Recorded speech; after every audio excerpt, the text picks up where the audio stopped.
Dear Abby, the newspaper advice columnist, has a star on the Hollywood Walk of Fame. Dear Abby, my feet Dear are Abby, too long. it's a new year, and I want to know how to shake those post-holiday blues. Signed, Pooped in Poughkeepsie. Well, Pooped, I have great advice for you. Subscribe here on YouTube to Walk of Fame Wednesdays with Todd Pickering.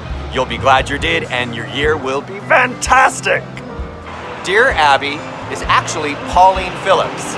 She created the character's name in 1956, Abigail Van Buren. She took the name Abigail from the Bible, 1 Samuel, and she took President Martin Van Buren's last name to create the fictional Dear Abby.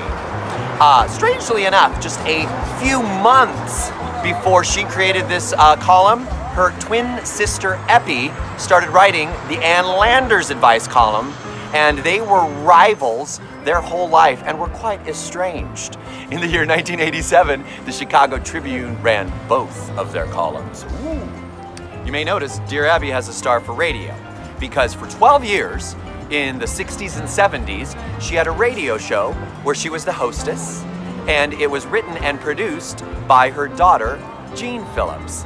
In the year 2000, Jean Phillips took over the column and still writes it to this very day.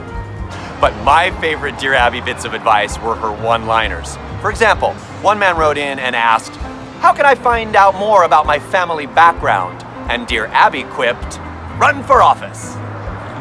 This is Todd Pickering for Walk of Fame Wednesdays. I will see you next week in Hollywood. Just married, you have no complaint. You are what you are, and you ain't what you ain't.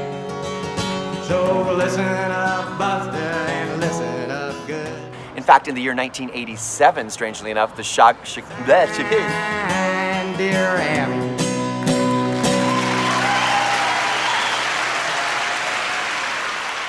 Thank you.